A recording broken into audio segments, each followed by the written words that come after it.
Misteri siluman asu.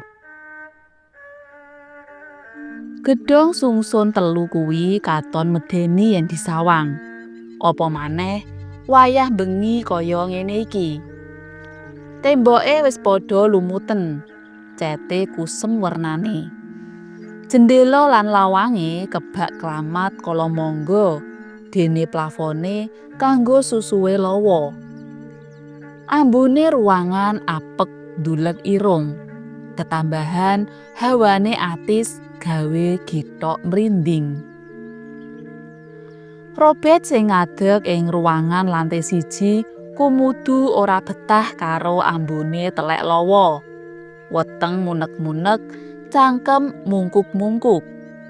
Dheweke kepengin enggal metu, nanging dipenggak dening Draco. 8 taun kepungkur, gedhong iki penginepan sing rame. Tamune sasat ora tau sepi.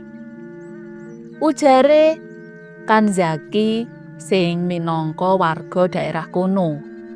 Nanging sakploke ana kedadian gegirisi kuwi, Pak Likku wis ora tau ngurusi usaha penginepan iki maneh. Kedadian gegirisi apa kuwi? Pitakone Draco. Nalika semono dumadi kobongan ning ruang dahar lantai 2. Penyebabe saka bocore tabung gas kanggo ngangeti panganan. Sambunge pemuda sing umure wetara 26 taun kuwi. Wektu kuwi ngepasi jadwal mangan bengi. Korban sing tiwas merga kebetheng geni nganti wong 17. Oh, dadi Mister Sakazuki sing duwe gedhong iki Pak Lemu toh? Robert nrambul. Bener Mas, nanging Pak Lekku mau wis tinggal donya 5 wulan kepungkur merga gerah kanker paru-paru. Kedadian mistis apa sing asring kelakon ing gedhong kene sakwise mataun-taun ora dirumat? Draco penasaran. Kanzaki banjur cerita yen saben uwong sing kebener liwat kiwa tengene gedhong jegagrak iki ing wanci surup mesti mambu gondo sedepe masakan sing nyogrok irung. Nanging lanjak tengah wengi, ambu masakan nirasa iku ilang nganti keprungu swara sesambat njaluk tulung, binarung, pating grubyake meja numplek lan pecahe piring sarta gelas pating krumpyang. Kaya-kaya nuduhake kahanan sing lagi panik. Nanging ora cetha saka ngendi asale swara-swara aneh mau. Saka sakabehing kedadian mistis ing jero gedhong kuwi, miturut Kanzaki, ngatone siluman asu sing paling kawentar. Piye maksude siluman asu kuwi? Pangoyake Draco. Kanzaki banjur njlentrehake yen biyene Mister Sakazuki ngingu asu minangka klangenan.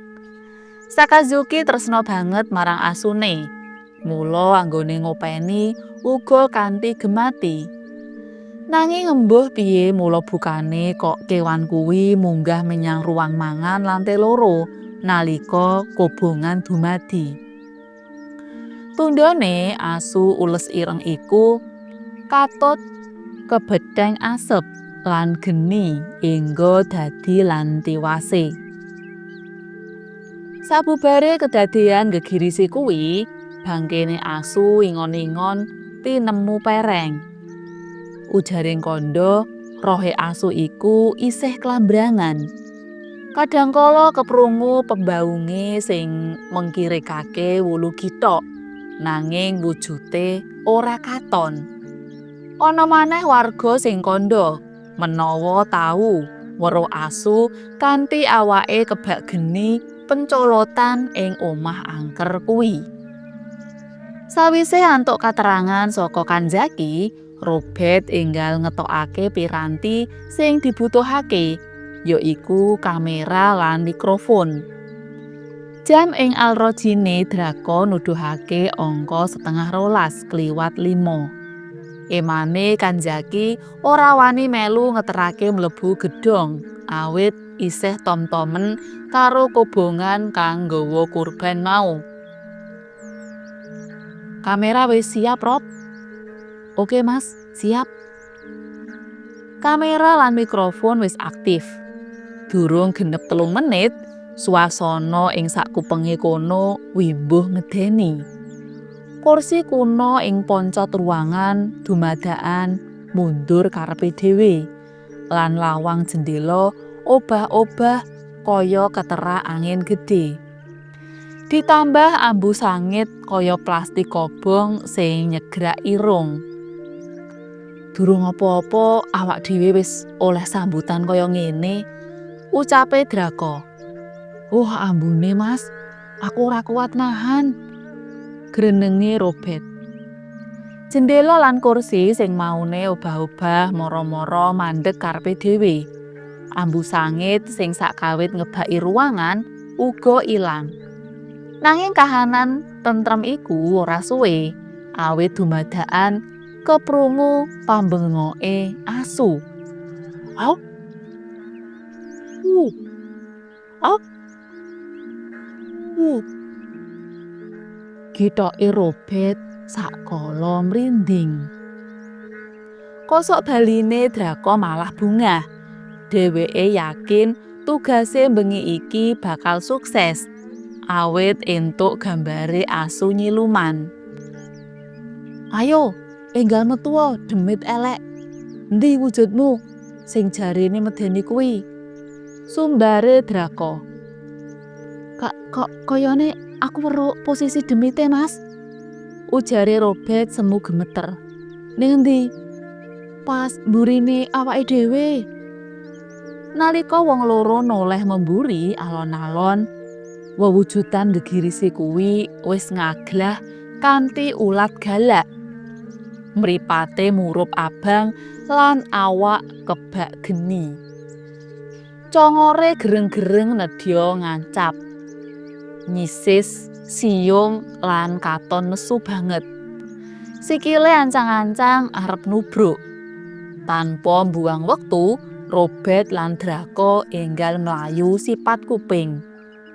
Nabyak-nabyak metu saka njero gedhong. Tujune piranti sing digawa ora nganti rusak. 2 minggu candhake.